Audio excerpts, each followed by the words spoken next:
Living in a neighborhood controlled by an homeowners association was supposed to provide peace and order, but for me, it was more of a battle zone. The cause of my frustration? A woman I'll call Karina, the self-proclaimed ruler of our block. She had made my life miserable with her constant complaints, rule enforcement, and worst of all, parking in my driveway as if she owned it. No amount of reasoning, whole complaints, or neighborhood discussions could get her to stop. She ignored warnings, smirked at my frustration, and acted like she was untouchable. One evening, after another long day at work, I returned home to find Karen's silver sedan once again blocking my driveway. My patience had worn thin. I honked my horn, hoping she'd finally move it without a fight. Instead, she poked her head out of her window, shrugged, and yelled, "I'll be out in a while. Deal with it." That was the moment I decided it was time for payback. I spent the night thinking of ways to teach Karen a lesson, but I didn't want to do anything that could get me into trouble. Then, inspiration struck: a sand trap, a completely legal, non-destructive, yet deeply frustrating prank. If she wanted to treat my driveway like a parking lot, I'd make sure it was the last time she ever did. The next morning, I rented a truck loaded with fine, dry sand of the kind used in construction. Under the cover of darkness, I set my plan into motion. Armed with a shovel and determination, I dug trenches around Karen's car and piled sand high enough to trap it completely. Every exit was blocked. Her car wasn't going anywhere without some serious effort. As a final touch, I planted a wooden sign in front of her windshield that read, "Bring a shovel." It was the cherry on top of my masterpiece. I stood back, admiring my work. It was perfect. The sight of her car in the middle of a mini desert made me laugh. I could already imagine her reaction in the morning. As the sun rose, I sat on my porch with a cup of coffee,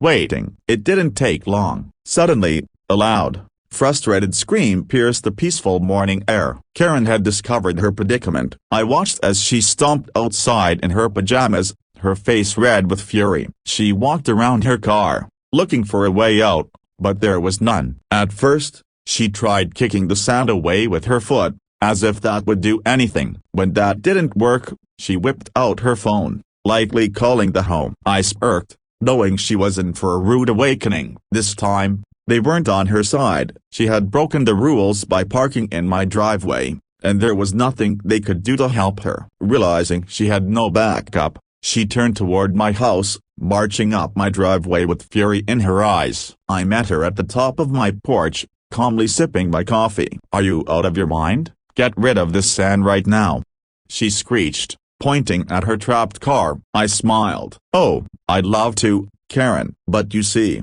I figured since you love parking here so much, you might enjoy digging yourself out." She gasped, her jaw dropping as she realized I wasn't going to help her. Her anger reached new heights as she tried calling the police. But once again, it didn't go as she expected. Since no property damage was involved, there was nothing they could do. The officer on the line even chuckled when he heard what happened. "Looks like you need a shovel, ma'am," he joked before hanging up. Defeated, Karen had no choice but to start digging. She grabbed the garden shovel from her garage and began hacking away at the sand, muttering curses under her breath. The entire neighborhood gathered to watch, some pretending to water their lawns while others openly laughed. It was the most satisfying thing I had ever seen. As she shoveled, her frustration grew. Sweat dripped down her forehead, her once perfect blonde hair now a tangled mess. Her arms ached, and every scoop of sand seemed to make her more furious. She tried calling for a tow truck,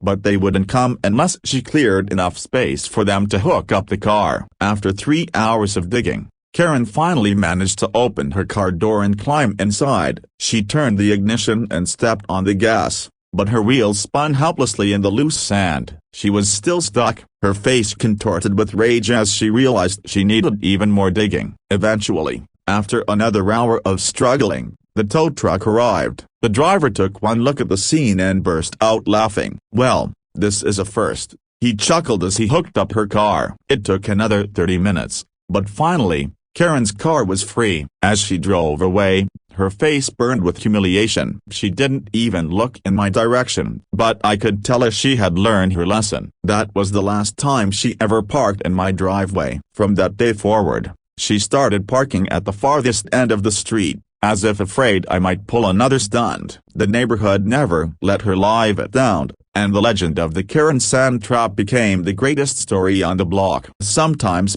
the best revenge isn't illegal, it's just creative. And Karen, well, she'll think twice before messing with me again.